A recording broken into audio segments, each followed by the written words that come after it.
4, para po sa salita ng Diyos. Revelation, ito po ang last book sa Bible. Revelation, Book of Revelation. Revelation chapter 4. Meron pong isang lalaki, ang pangalan niya ay si Franz Joseph Haydn. Isa siyang kilala at magaling na orator. Sa Tagalog ay mananalumpati. Amen? Kaya kahit matanda na at medyo hirap ng kumilos, ang lalaking ito ay naiimbitahan pa rin siya para magtanghal ng kanyang talumpati. At noong meron ginanap na Vienna Music Hall, ay naanyayahan siya upang magtanghal ng kanyang sikat na oratoryo. Ang pamagat ay The Creation.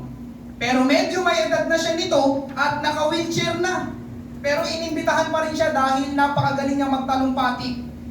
Hallelujah! Pero laking gulat ng mga audience dahil kahit may edad na si Franz Haydn, amen, ay nagawa pa rin niya ng mabuti at maayos yung kanyang oratoryo. Nakuha niyang atensyon at damdamin ng mga manonood sa bawat salita na binibitawan niya.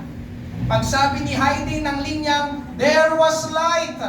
Kasunod nun ay ang tunog at ilaw ng background na pandagdag sa kulay at buhay ng kanyang talumpati. Kaya naman, ay hindi naiwasan na ang mga audience ay nagsimulang tumayo at pumalakpak na may kasamang hiyawan na sinasabi o sinisigaw ang pangalan niya at pinapansin ang galing niya. Amen? Hallelujah! Palakpakan silang lahat. Ang galing! Ang galing! Pero itong si Franz Haydn, sa kabila na hirap tumayo sa kanyang wheelchair, ay nagpumilit na tumayo at sumisenyas siya doon sa audience na tumahimik sila. Tapos sabay turo sa taas at sinabi ang mga pananalitang ito, "No! No! Not from me, but from thence comes all, having given the glory and praise to the Creator." Sa Tagalog, hindi mula sa akin, ngunit mula doon nanggaling ang lahat. Ibigay ang kalwalhatian at papuri sa lumikha. Sabay biglang napaupo ulit siya sa kanyang wheelchair. Amen? Yun po ay ginamit kong illustration dahil sana lahat ng tao ay katulad ni Franz Haydn. Na alam kung para kanino talaga at para kanino dapat ang kapurihan, lalo na ang kaluwalhatian. Walang iba kundi sa Diyos na buhay na nasa langit. Amen? Yun kasi ang totoo mga kapatid, ang kaluwalhatian ay nararapat sa Diyos. Ang kaluwalhatian ay pagmamay-ari ng Diyos. Ang kaluwalhatian ay sa Diyos. Amen? Basahin po natin ang ating main text. Isang talata lamang ito, Revelation chapter 4 verse 11. Ang sabi ka dito, "Karapat-dapat ka, O Panginoon at Diyos namin, na tumanggap ng kaluwalhatian at karangalan at kapangyarihan, sapagkat nilikha mo ang lahat ng mga bagay, at dahil sa iyong kalooban ay nabuhay sila at nalikha." Ang sabi sa New Living Translation, "You are worthy, O Lord our God, to receive glory and honor and power, for you created all things, and they exist because you created what you please."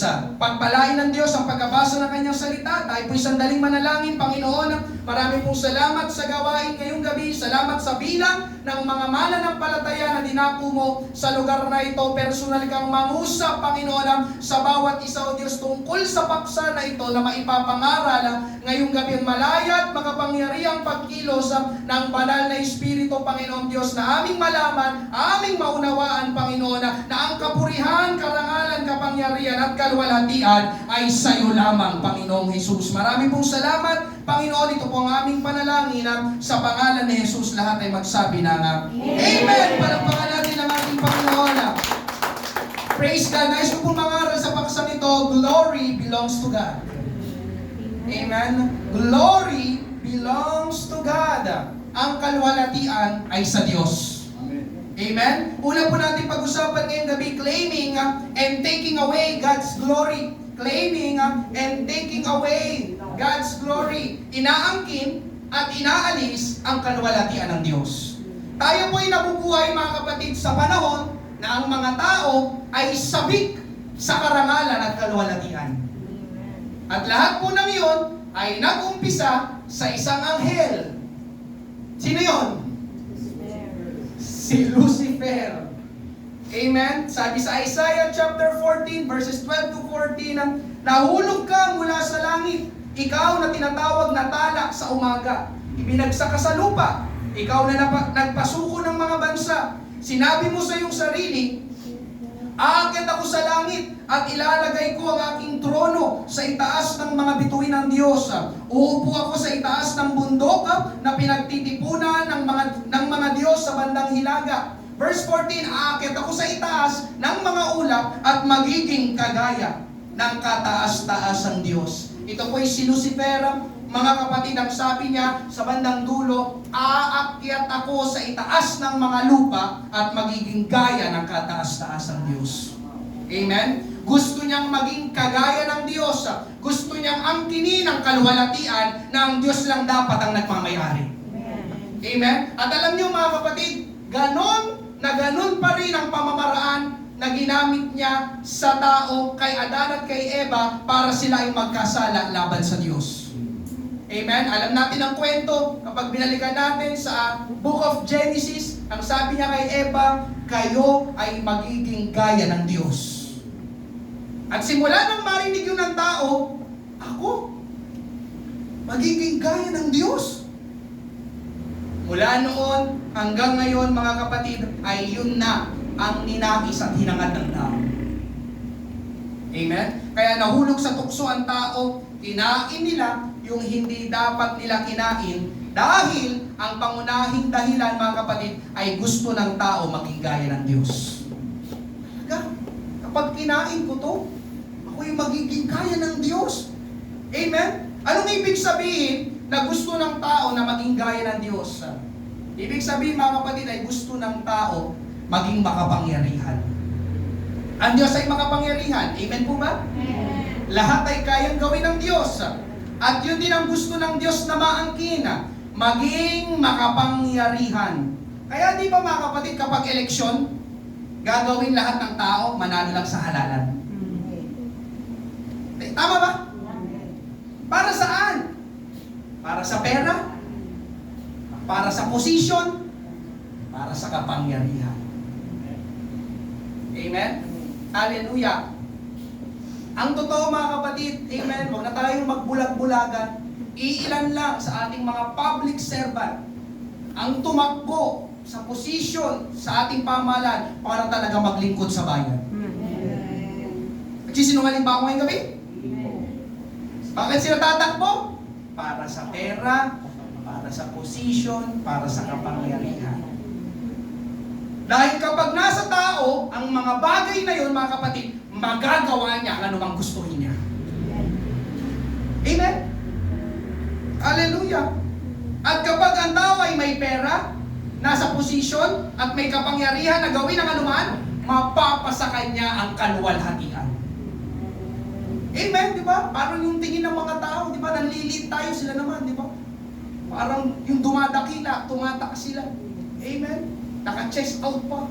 Hallelujah. Sabi ng Cambridge Dictionary, yung glory, ang sabi dito ay malaking paghanga, karangalan, at papuri na nakukuha mo sa pagkamit ng isang bagay. Yun nga, kaya gusto nilang manalo sa mga halalan. O isang bagay na karapat-dapat sa paghanga o karangalan. Mga kapatid, itong glory, itong gusto ng tao. Itong definition ng glory, itong gusto ng tao.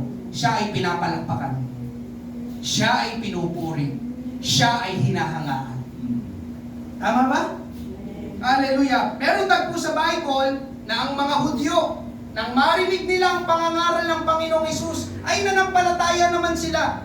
Pero hindi nila hinayag. Bakit? Dahil baka magalit sa kanila yung mga leader ng simbahan noon o yung mga Pariseyo. Dahil sabi ng Bible mga kapatid, ang hanap ng mga Hudyo na ito ay papuri ng ibang tao.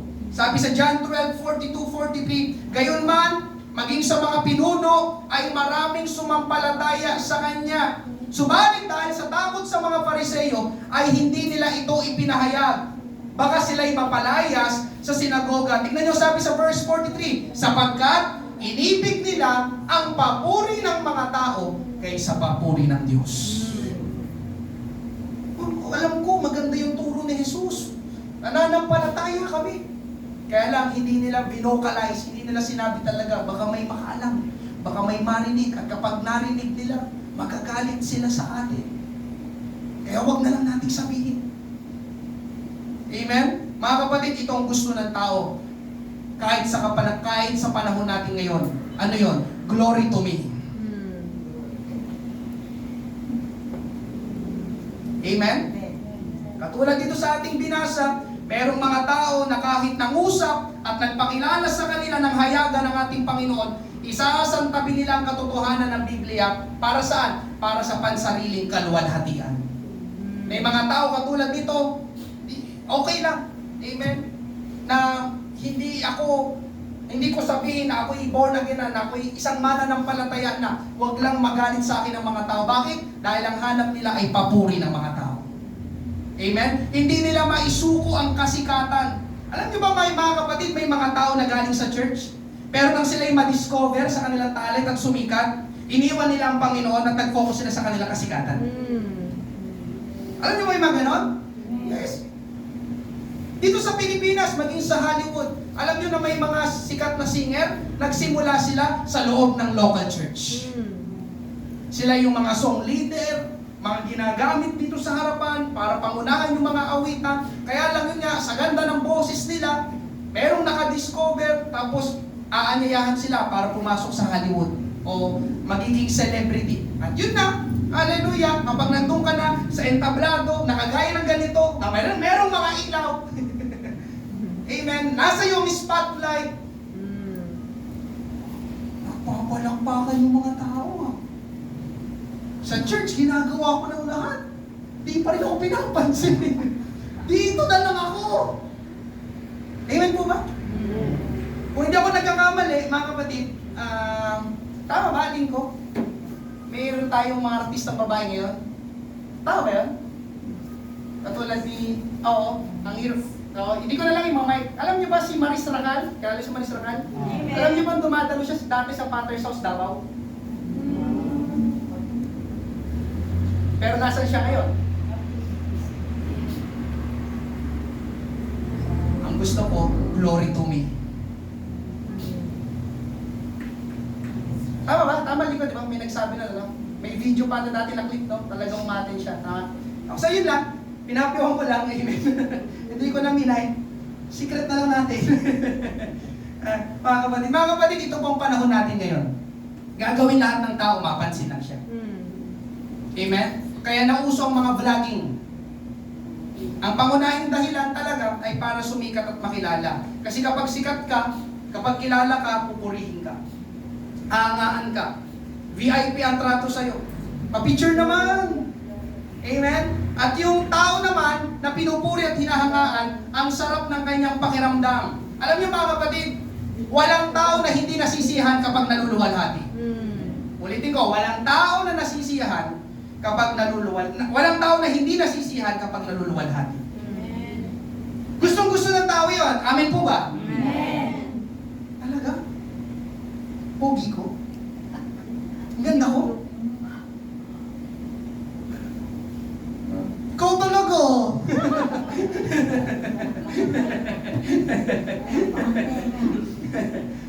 Kaya pansin nyo mga kapatid, kahit ano na lang ibablog, kahit walang kwenta, ipapost pa rin. Mapansin lang, makilala lang, sumikat lang. Ito, pakinggan nyo ito mga kapatid, mapandaya ito pero dapat ma-expose ito. Yung mga nagbablog na tumutulong. Marami niyan, tama ba? Ipopost nila kung sino tinulungan nila, kung saan lugar, kung anong ginawa, at kung anong ibinigay nila. Tama ba? Amen? Hallelujah. Yes, wala pong masama sa pagtulong. Amen. Mabuti po yung kanilang ginagawa. At tayong mga nanonood ay, di ba, natutuwa rin tayo kapag pinapanood natin yung mga ganong pagbablog sa social media. Tama po ba? Nakakaiyak, nakaka-touch, nakakahamon, nakaka-bless. Tapos, ang sunod na mangyayari ay mapupunta ang spotlight doon sa tumulong. Sisimulan siyang purihin ng tao, palakpakan ng tao, hangaan ng tao. At syempre mga kapatid, sabi ko nga sa inyo, tuwang-tuwa kung sino man yung tumutulong na yon, kung sino man yung vlogger na yon. Amen? Kung nakikita nyo lang ang kanyang puso, lumulundag yun sa tuwa. Kasi napupuri siya. Amen? Okay, listen mga kapatid. Tama at mabuti ang tumulong. Amen po ba? Amen. Pero pakinggan mo ito. Ang hindi tama ay yung pagtulong, pinopost pa. Oh, ngayon pala narinig yun, ano? Yung ginagawang pagtulong, pinapangalandakan mo pa. Tama ang tumulong. Ang hindi tama, ay yung ipapost pa natin. Amen? Tignan nyo sabi ng Bible, Matthew 6 verses 2 to 4. Kaya kapag nagbigay kayo ng limos, huwag na ninyo itong ipamalita. Nabasa nyo ba yan? Gaya ng ginagawa ng mga pakitang tao sa mga sinagoga at sa mga daan para purihin sila ng mga tao. Sinasabi ko sa inyo totoo, natanggap na nila ang kanilang gantimpala. Sa halip, kung magbibigay kayo ng limos, huwag ninyong ipaalam sa inyong kaliwang kamay kung anong ginagawa ng inyong kanang kamay. Upang maging lihim ang pagbibigay ninyo. At ang inyong amang nakakakita sa ginagawa ninyo ng lihim, ang siyang gagantimpala sa inyo. Malinaw po ba? Malinaw po ba? Ito ang sabi po ng Bible at ito po ang tama dahil wala pong mali sa Bible. Kapag tayo daw ay tutulong, pakinggan nyo ito mga kapatid, mahalaga ito'y biblical. Kapag tayo daw ay tutulong, ito ay ginagawa sa lihim na walang nakakakita at hindi sa harapan ng maraming tao na nakakakita. Baliktad sa ginagawa ng mga tao sa panahon natin. Amen po ba? Kanino ka maniniwala? Sa ginagawa ng mga tao o sa sinasabi ng Bible na salita ng Diyos? Ako mga kapatid, mas naniniwala ako sa Bible. Amen? Pero bakit baliktad ang ginagawa ng tao? Amen? Oo, tumutulong sila at mabuti yun, pero sa likod ng motibo ng pagtulong nila, ang totoo mga kapatid, gusto nilang may balik agad yun sa kanila. Kaya nga pinupost nila, kaya nga pinapaalam nila para maitaas sila, para dumami ang viewers. At ayon nata sa kalakaran ng mga, ano ba tawag sa dito, ng mga vlogging, kapag mas marami kang viewers, kapag mas marami kang reaction ay tataas ang kita mo. Tama mo ba sa mga nagawa na dito na lang? Mas mataas ang kita mo. At hindi lang yun mga kapatid. Yun nga, ang gusto ng mga tao ngayon ay para sa kaluwalhatian. Ito ang gusto ng tao, glory to me. Amen? Pakinggan nyo po ito mga kapatid. Ang totoong pagtulong, genuine kindness, listen na, ang totoong pagtulong, hindi na kailangan ng audience. Andiyan pa po ba kayo? Ang totoong pagtulong, hindi na kailangan ng audience. Amen? Kabaliktaran, sorry ulit mga kapatid, pero ito kasi ang aking obserbasyon, hindi naman lahat, ulitin ko, linawin ko, hindi naman lahat, pero kabaliktaran sa ginagawa ng mga nasa politics. Kapag magbibigay ng ayuda, pasintabi, kailangan may mukha nila yung bag na ipapamigay. Tama ba ako? Tama ba ako? Amen. Nakakasawa. Susunod yung mukha naman ni Brother Joseph. Tapos, may mga nakapaligid na nagpipicture, nagpipideo.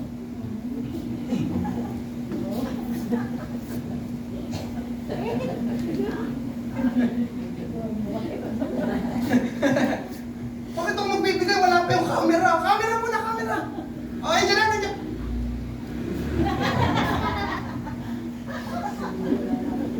Ako lang yan. Walang ganon. Tapos yung mga tarpaulin mga kapatid, nakalagay din ang mukha nila. Ang natapos na proyekto na basketball court. Sa pangunguna ni Blanc. Pero mga kapatid, ang alam ko kasi, hindi naman nila pera yung ginamit ko. Sa pagpapagawa ng kung ano man yun, ng basketball court, ng multipurpose hall. Alam nyo, pera nyo yun. Pera natin yun. Pero wala yung picture mo doon. Picture lang nila. Kasi, glory to me. Amen po ba? Amen. Kaya mga kapatid, at least ngayon, alam mo na, kung sakaling tutulong ka sa iba, hindi na kailangan malaman ng iba. Hindi na kailangan malaman ng kaliwang kamay ang ginagawa ng iyong kanang kamay. Bakit, Pastor? Dahil nakikita ng Diyos. Dahil alam ng Diyos, ang Diyos na ang bahalang magbalik ng gantimpala sa iyo. Amen po ba? Hallelujah! Yun ang sabi ng Bible. Ang siyang gagantimpala sa inyo, ang ating Diyos Ama sa langit. Amen po ba? At isa pang dahilan, mga kapatid, kung bakit ko po ito ipinangaral ngayong gabi, ay dahil sa usapan ng Sierra Madre. Oh, yun yun. Nakabuo ng preaching na ito dahil doon. Amen? Hallelujah. Dumating yung malakas na bagyo nung nakarang linggo dito sa ating bansa. Pero humina, sabi daw, nang mapadaan ng bagyo sa Sierra Madre. At nang mapabalita yun, Lunes yun eh. Tama, Lunes kumalat yun ng umaga. Amen? Maraming tao ang nagpasalamat sa bulubundukin ng Sierra Madre. Yung iba, binalikan pa ang alamat ng Sierra Madre. Amen? Kaya alam nyo, ilalagay ko sana pamagat ngayon ang alamat ng Sierra Madre. Yun sana ang pangangaral ko ngayong gabi. Amen? Mga kapatid, wala pong masama sa Sierra Madre. Ang masama ay yung ginagawa ng mga tao na pagpaparangal sa Sierra Madre sa halip na sa Diyos. Kasi kumalat nung Monday. Amen? Grabe yung kanilang post, grabe yung kanilang pagpapasalamat, grabe yung kanilang pagmamalaki o pagpaparangal sa mga bulubundukin na yun. Amen? Ayun nga, binalikan pa nila yung alamat. Mga kapatid, alamat nga eh. Pag sinabing alamat, hindi totoo. Amen? Hallelujah! Ngayong gabi, mga kapatid, sa pagkakaalala ko, noong Sunday morning service, sa mga narito, sama-sama tayong nanalangin sa Panginoon. Amen. Sa Panginoon. Amen. Hindi sa Sierra Madre. Amen? Napahinain ng bagyo. At alam niyo, mga kapatid, ginawa naman ng Panginoon. Amen. Ang bilis humina ng bagyo, yun nga eh, kagagaya ng testimony kanina siya. Diba? Hindi natin naramdaman yung bagyong uwan. Sa ibang lugar lang dito sa ating bansa, pero dito sa Metro Manila, hindi natin naramdaman. Amen? Noong Lunes pa lang, umaraw na. Nandito kami noong Lunes, bandang tanghali, sumikat na yung araw. Pero ang nakakalungkot, ang karangalan at kaluwalhatian, napunta sa Sierra Madre. Uulitin ko, mga kapatid, walang masama sa Sierra Madre, pero hindi dapat ang bulubundukin na yun ang napapasalamatan, ang napaparangalan, ang naluluwalhati, kundi ang Diyos dapat. Amen. Amen. Hindi totoo, mga kapatid, na may mga elemento o kapangyarihan sa bulubundukin na yun. Hindi po yung totoo. Ang may kapangyarihan ay ang Diyos. Amen. Naging instrumento lang yung bulubundukin na yun. Amen? Ang Diyos ang nagpahina ng bagyo, hindi ang Sierra Madre. Amen. Amen? Kaya dapat sa Diyos tayo magpasalamat at lumuwalhati. Amen? Kaya sa mga nag-post na tao na yon, o baka sa inyo may nag-post din may nag-share pa. Amen? Salamat, Sierra Madre. Amen. Mali, mga kapatid, ang tama ay salamat, Panginoong Jesus. Amen. Salamat, aming buhay na Diyos. Amen. Kaya ngayong gabi, amen, ibalik natin ang luwalhati sa Panginoon. Salamatan, palakpakan natin ang ating Panginoon. Siya dapat ang mapasalamatan. Hallelujah. Thank you, Lord. Kaya itong panahon kasi natin, mga kapatid, alam nyo, ang mga nilikha, yung mga creation tulad ng bundok, sila ay patotoo na merong Diyos na manlilikha. Amen. At ang pangunahing layunin ng creation ay para mabigyang papuri at luwalhati ang Diyos. Tignan nyo, sabi sa Psalm chapter 19 verse 1, nagpapahayag ng kaluwalhatian ng Diyos ang kalangitan at ang mga gawa ng kanyang kamay ay inihahayag ng kalawakan. Sabi sa English, the heavens declare the glory of God. The skies proclaim the work of His sons. Mga kapatid, ito daw ang pangunahing purpose ng mga nilikha ng Diyos. Sila'y nagpapahayag ng kaluwalhatian ng Diyos.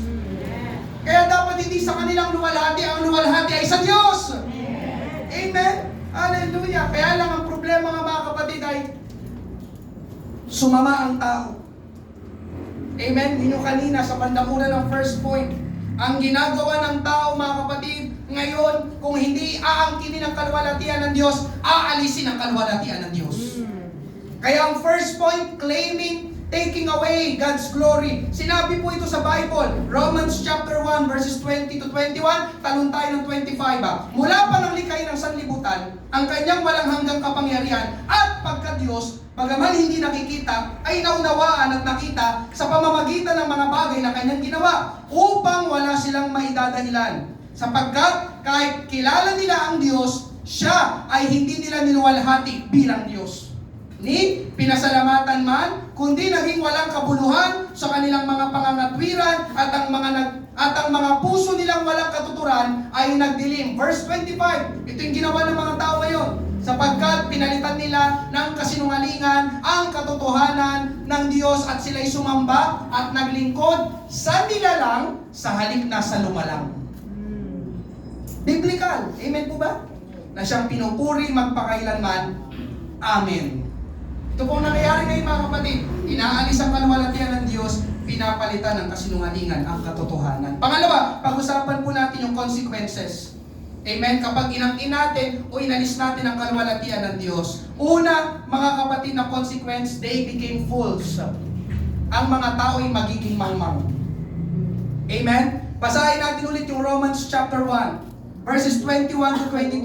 Sapagkat kahit kilala nila ang Diyos, siya ay hindi nila niluwalhati bilang Diyos, ni pinasalamatan man, kundi naging walang kabuluhan sa kanilang mga pangangatwiran, at ang mga puso nilang walang katuturan ay nagdilim. Verse 22, sa pag-aangking marurunong, sila'y naging mga hangal. Sabi sa English, claiming to be wise, they became fools. Amen. Alam niyo, mga kapatid, yung mga taong nag-aangkin ng kaluwalhatian, ng karangalan, gustong sumikat, gustong hangaan, gustong palakpakan, ang totoo, mga kapatid, ang kanilang binabagsakan, sila nagiging mangmang. Saan nagsimula yung Senate hearing ngayon? Tungkol sa mga anomalyang flood control projects. Alam niyo kung saan nagsimula? Doon sa interview ng isang babaeng news anchor. Nagpa-interview yung mag-asawa at proud na proud silang ibinandera ang kanilang yaman at ari-arian. Para saan? Para sa kaluwalhatian. Kasi tatakbo ata siya that time. Gusto niya makuha ang boto ng mga tao. Amen? Pero ang totoo pala, sa likod ng kanyang pagtakbo, ay alam niyo na yun. Kung sakaling mananalo siya, delikado pala ang Pasig. Salamat na lang, hindi siya nanalo. Amen po ba? Para sa kanila, yun ay karunungan. Gusto nilang mapansin, gusto nilang hangaan sila, gusto nilang makilala. At nakilala naman sila. Tama ba? Kaya lang sa hindi magandang pagkakilala. Nakilala sila bilang mga magnanakaw. Tama ba? Tama ba? Gusto namin makilala. O yan, nakilala na kayo.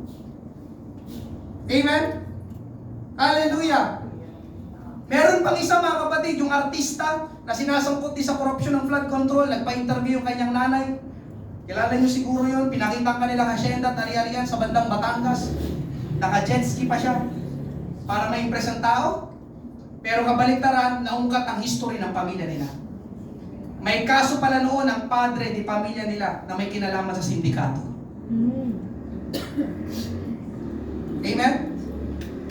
Kaya, mga kapatid, ang punto ko dito, ang inaakala nilang magdadala sa kanila ng kaluwalhatian ay nagdala sa kanila ng kahihiyan. Amen? Kamangmangan kapag inaangkin ng tao ang kaluwalhatian. Interviewin niyo ako. Ipapakita ko sa inyo kung gaano kami kayaman. Gaano kami, ilan yung kotse ko. Yung iba dyan may payong. May jet ski kami. May ari-arian kami. Amen? Kaya mga kapatid, ngayong gabi, sa mga gustong magpa-interview sa inyo, mag-isip-isip muna. Baka maisiwalat ang yaman at ari-arian nyo. Kapag may nagalok sa inyo interview, teka lang, ipo-broadcast mo ba yan? Baka mapapakita yung napakagandang bahay namin. Kaya ngayong gabi, mga kapatid, ang totoo, inagawang mangmang ng Diyos ang sino mang susubukan na maluwalhati ang sarili niya. They became fools. Gusto mong sumikat? Gusto mong maging ano? Yan. Akala nila sisikat sila. Pero sumikat naman sila. Pero sa kahihiyan. Amen po ba? Pangalawa, mga kapatid, they will live in extreme sin. mamumuhay ang tao ng grabe o sukdulang kasalanan kapag nagnasa siya ng kalwalatian. Anong nangyari kay Lucifer? Nang hinangad at inangkin niyang kalwalatian, siya ay naging Satanas. Siya ay naging Diablo. Sino ang Diablo? Ang pinakamasamang nilalang sa buong sanlibutan. Wala siyang ibang ginawa at gagawin kundi puro kasamaan lang, puro kasalanan lang. At alam niyo mga kapatid, gano'n ang mangyayari sa tao na gustong angkinin at gustong palitan ang kalwalatian ng Diyos.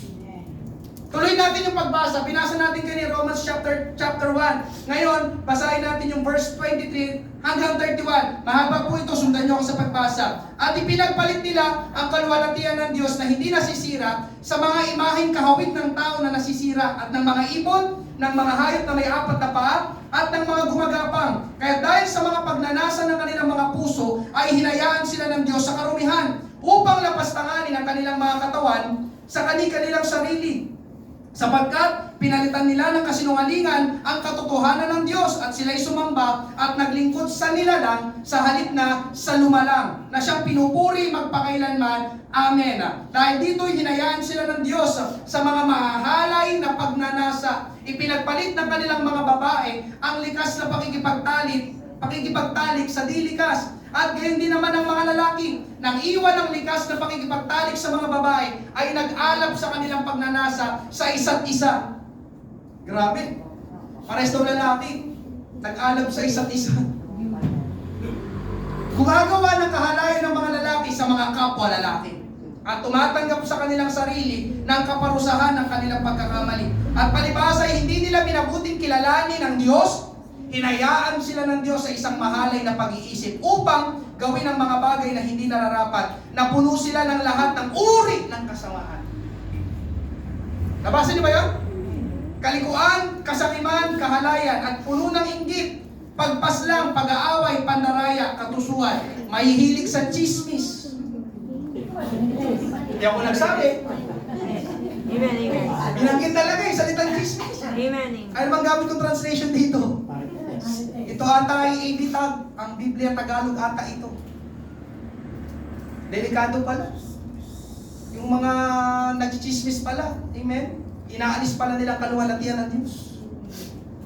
Nandiyan pa po ba kayo? Amen. Mga mapaninang puri, mga napupuot sa Diyos, mga walang pakundangan, mga palalo, mga mapagmataas. Dami ano? Mga manggagawa ng masasamang bagay, mga suwail sa mga magulang. Amen.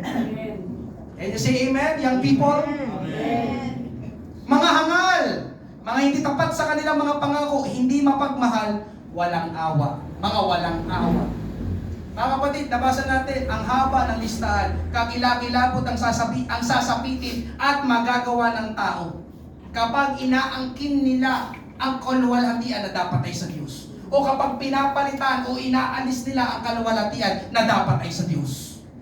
Grabing kasamaan, sukdulang kasalanan. Amen? Mga kapatid, balikan natin sina Adan at sina Eva. Sabi ng ahas, magiging gaya kayo ng Diyos. Yung kalwalatian ng Diyos, mapapasa inyo. Naniwala naman sila. Amen po ba? Amen. Na nag-aakalang magiging gaya nga sila ng Diyos, pero hindi naman talaga nangyari. Sa halip, ang nangyari ay yung binasa natin na ito. Sa Romans chapter 1, mula kay Adan at kay Eva, hanggang sa panahon natin, lahat ng mga tao na nabuhay, hindi naging exempted sa mga bagay na ito. Amen? Genesis chapter 3, yung nagkasala ang tao. Pagdating ng Genesis chapter 4, naitala ang unang krimen sa Bible. Anong nangyari unang krimen? Pinatay ni Cain ang kanyang sariling kapatid na si Abel. Genesis chapter 3, nagkasala ang tao. Pagdating agad ng next chapter, Genesis chapter 4, meron ng patayan na naganap. Mga kapatid, yun ay consequence, yun ay resulta, malinaw na ipinapakita ng Bible. Kapag inangkin, kapag kinuha natin, amen, ang kalwalatian na dapat ay sa Diyos, magiging masama ang tao. Diba? Sabi ni Eva, oh, okay yan. Magiging gaya ako ng Diyos. Ang consequence, yung kanyang dalawang anak, nagpatayan. Amen po ba? Hallelujah. Kaya ngayong gabi mga kapatid, hallelujah, magiging kagaya ng kaaway na puro kasamaan lang ang gagawin ang sino mang tao na aangkinin o alisin ang kalwalatian ng Diyos. Amen po ba? Ikatlo, mga kapatid, ang kanilang buhay ay pwedeng mapahamak. Their lives could be ruined. Hindi lang basta mapahamak, kundi pwedeng parusahan ng Diyos ng kamatayan ang mga taong aangkin ng kanyang kaluwalhatian. Amen? Romans 1:32, nalalaman nila ang mga iniuutos ng Diyos na ang mga gumagawa ng gayong mga bagay ay karapat-dapat sa kamatayan. Nabasa niyo ba yun? Ngunit hindi lamang nila ginagawang gayon, kundi sinasangayunan pa ang gumagawa ng mga yon. Mga kapatid, may tagpo sa Bible si Herodes, siya isang Romanong pinuno na umusik sa mga church at pinapahuli at pinapapatay niya ang mga mananampalataya. Isang araw, siya ay nagbigay ng talumpati at ang galing niya magsalita. Pero yun na pala ang huling talumpati niya. Maganda ito mga kapatid, basahin natin. Acts 12:21 hanggang 23. Sa isang takdang araw ay isinuot ni Herodes ang damit hari at naupo sa trono. At sa kanila'y nagtalumpati. Ang taong bayan ay nagsisigaw, tinig ng Diyos at hindi ng tao. Sabi daw, tinig ng Diyos. Verse 23, agad siyang sinaktan ng isang anghel ng Panginoon sapagkat hindi niya ibinigay ang kaluwalhatian sa Diyos. Ito pang mas grabe, siya'y kinain ng mga uod at namatay. May tagpo sa Bible, mga kapatid, binigyan ng espasyo sa Bible.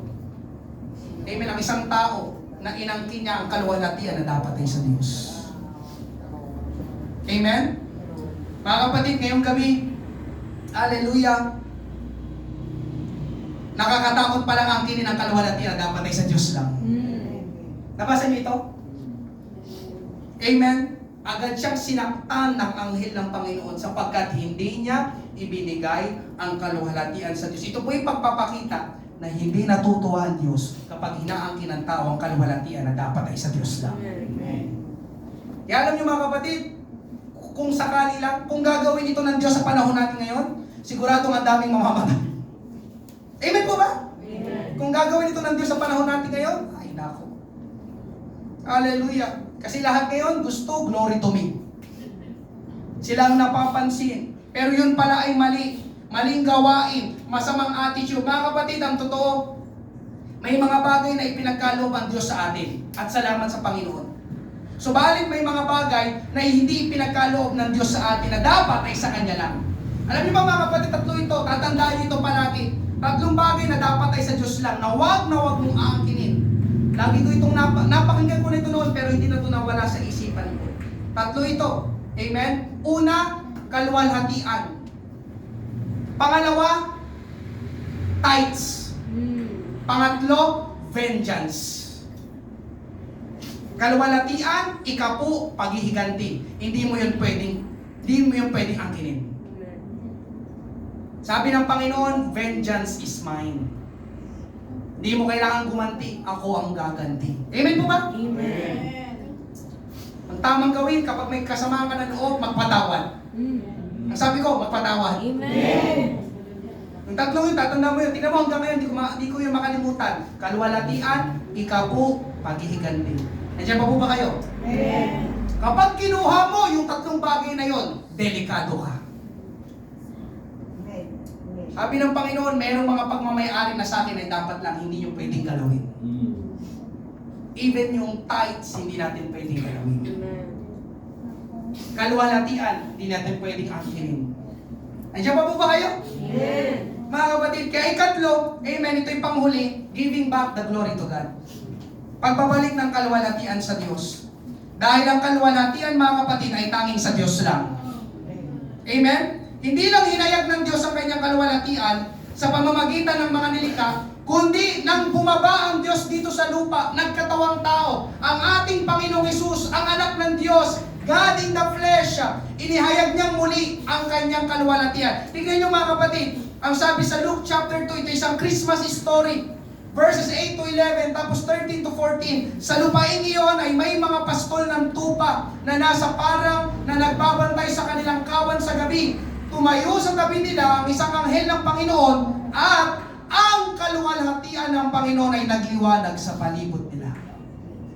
At sila'y lubang natakot. Kaya sinabi sa kanila ng anghel, huwag kayong matakot sapagkat narito, dala ko sa inyo magandang balita ng malaking kagalakan para sa buong bayan. Sapagkat ipinanganak sa inyo ngayon sa lungsod ni David ang isang tagapagligtas na siya ang Kristo, ang Panginoon. At biglang sumama sa anghel ang isang malaking hukbo ng langit na nagpupuri sa Diyos at nagsasabi, luwalhati sa Diyos sa kataas-taasan.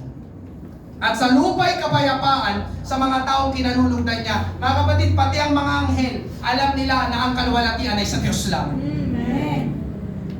Nang ipanganak ang ating Panginoong Hesus, the God in the flesh, amen, na parito sa mundo, ang mga anghel, ang lumabas sa kanilang bibig, luwalhati sa Diyos sa kataas-taasan.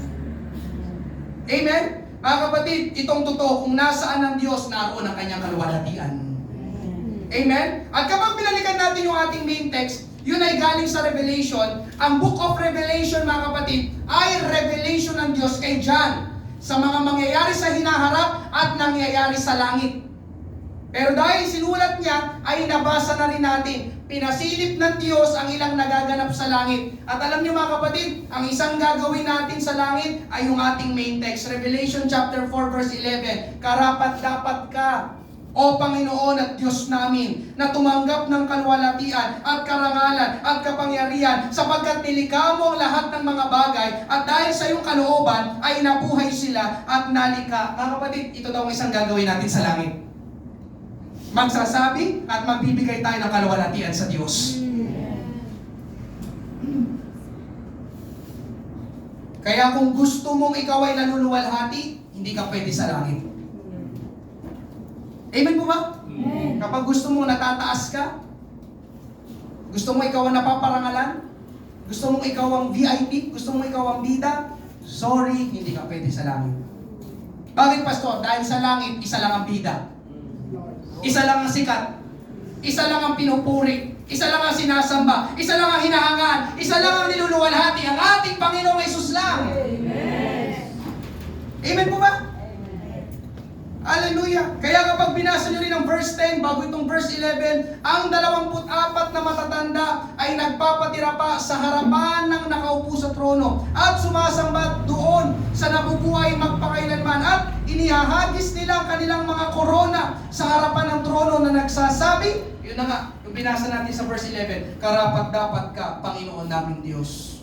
Amen? Ito po yung mga kapatid, yung binanggit dito, ito yung 24 na matatanda, ito yung mga buong puso, matyaga, ito po yung larawan ng mga buong puso, matyaga, tapat na naglingkod sa Panginoon dito sa lupa. Alam niyo mga kapatid, magkakaroon tayo ng korona sa langit. Amen.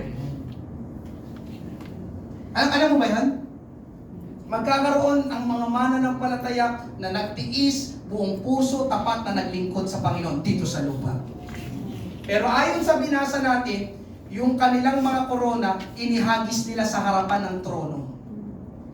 Bakit nila ginawa yun? Dahil para sa kanila, hindi nila deserve ang magkaroon at magsuot ng korona.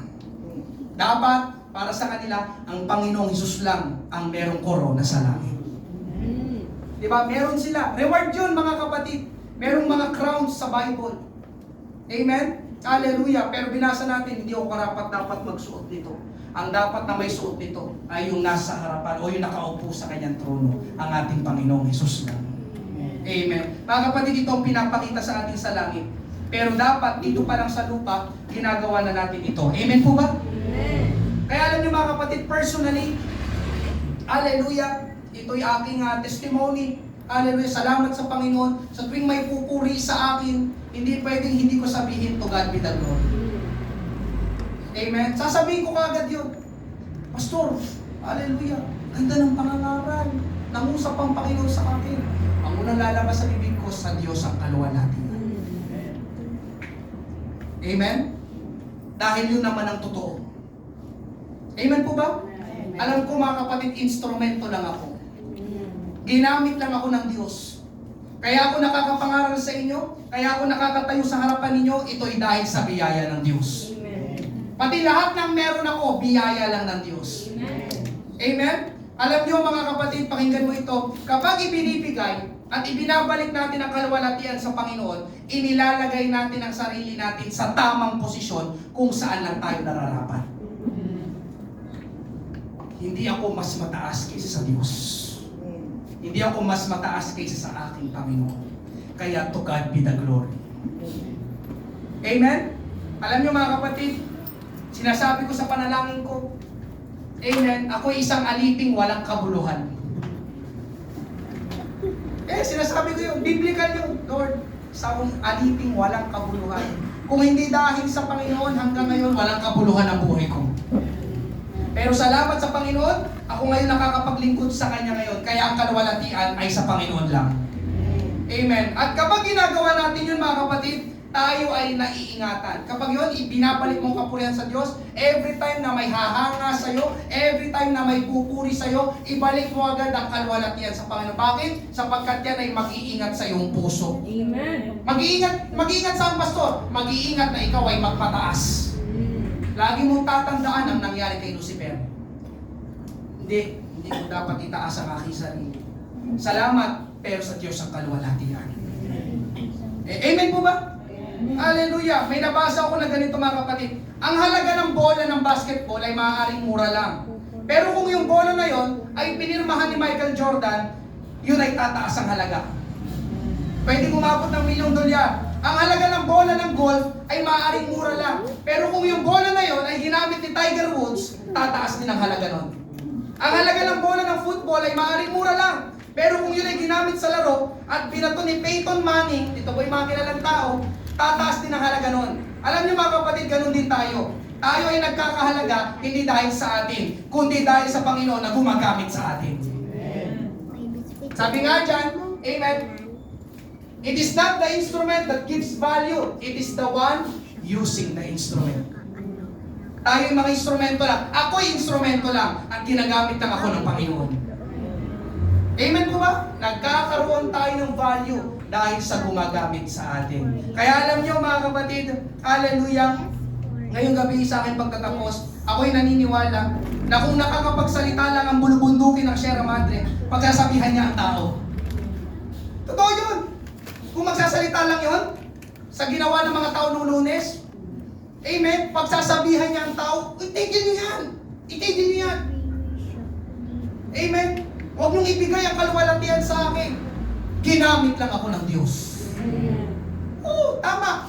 Napahina naman ang bagyo na dumaan sila. Pero ulitin ko, sila yung mga nilikha lang ng Diyos. Amen? Kaya ngayong gabi mga kapatid, hallelujah, kung walang lumikha, doon sa Sierra Madre na yun, walang Sierra Madre ngayon. Okay, pansinin nyo kung walang lumikha doon. Nasaan nyo ngayon? Ganun din sa atin, kung walang lumikha sa atin, nasaan tayo ngayon? Kaya ngayong gabi mga kapatid, ang kaluwalhatian, ang karangalan, ang kapurihan, ang kapangyarihan, ang pasasalamat ay sa Diyos lamang sa pangalan ng ating Panginoong Hesukristo. Amen. Last verse mga kapatid, Ephesians 3:20-21. Ngayon, sa Kanya na makagagawa ng higit na sagana kaysa lahat ng ating hinihingi o iniisip, ayon sa kapangyarihang gumagawa sa atin, sumakanya nawa ang kaluwalhatian sa Iglesia at kay Kristo Jesus sa lahat ng mga saling-lahi magpakailan paman. Amen. Amen. Ngayong gabi mga kapatid, let's bring back, amen, the glory to God because glory belongs to God. Palakpakan, purihin natin ang ating Panginoon sa gabi ito. Tayo magsimula lahat. Hallelujah. Thank you, Lord. Glory belongs to God. Hindi dapat nating angkinin ang kaluwalhatian na dapat o nararapat ay sa Diyos lamang. Hallelujah. Ngayong gabi, nais ko pong aanyayahan, kung meron man pong first time ngayong gabi, ating siyang patanggapin sa ating Panginoon, aanyayahan dito sa harapan. Amen. Hallelujah. Si Nanay, patanggapin natin sa ating Panginoong Jesus. At habang tumatanggap si Nanay, salamat sa ating Panginoon. Sagot po kayo sa aming panalangin. Amen. Hallelujah. Ako naman po yung mangungusap din sa bawat isa. Hallelujah. Mga kapatid, tayo ay nabubuhay ngayon sa panahon na nakaka-flatter. Alam niyo ba yung nakaka-flatter? Maraming nang bubola. Ang galing mo naman. Ang gwapo mo naman. Ang ganda mo naman. Pero minsan, binubola lang pala tayo. Tayo naman, nagpapabola. Amen? Mga kapatid, huwag natin gayahin si Herodes. Ang gayahin natin ay yung karakter kanina, si Franz Joseph Haydn. Sabi niya, itigil niyo yan. Sa Diyos lang ang kaluwalhatian. Amen? Ngayong gabi, ibalik natin ang kapurihan ng kaluwalhatian sa ating Panginoon.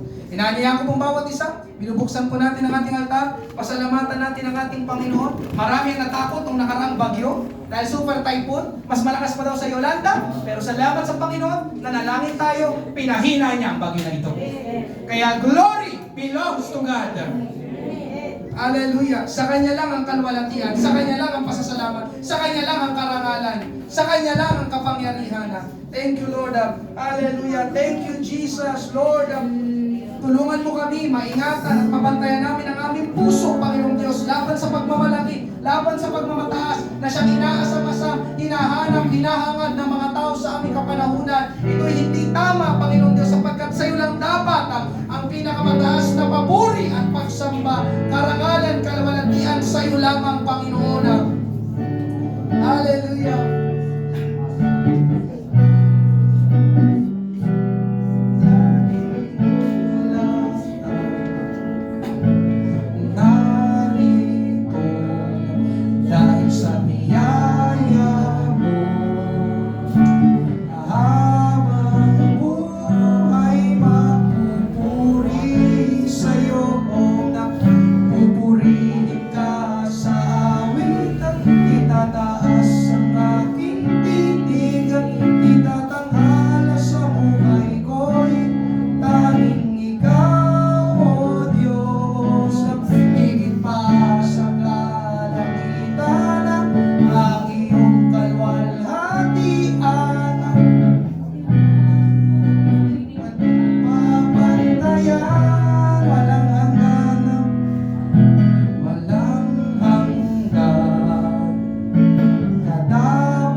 Hallelujah, you are worthy to be praised. Hallelujah. Gusto ko rin mangusap sa bawat isa ngayong gabi mga kapatid, lalo na sa mga naglilingkod sa Panginoon sa ministry. Hallelujah. Mga kapatid, hindi natin kailangan ng papalakpak sa atin. Nakikita ng Diyos, alam ng Diyos lahat. Sabi ko nga dito sa mga disciple, hallelujah, totoong ministry ay hindi dito sa harapan, kundi ang totoong ministry doon sa labas, malayo sa spotlight. Amen. Sa lahat ng mga nananalangin, sa lahat ng mga nagbibigay, hindi natin kailangan ipaalam sa lahat ng tao. Kung inyong mga ginagawang pag-iimbita, pagbabahagi ng salita ng Diyos, mga kapatid, alam lahat ng Panginoon. Nakikita lahat ng... Yung inyong mga ginagawang pagtulong, nakikita lahat ng Panginoon. At ang sabi dito mga kapatid, ang Diyos ang siyang magkagantimpala sa inyo. Amen. Di natin kailangang marami ang umanga sa atin. Hayaan natin ang Panginoon ang magtaas sa atin. Amen. Promotion comes from the Lord. Amen. Kaya ngayong gabi mga kapatid, lalabas tayo sa lugar na ito. Ang kaluwalhatian ay sa Diyos lamang. Glory belongs to God. Palakpakan natin ang ating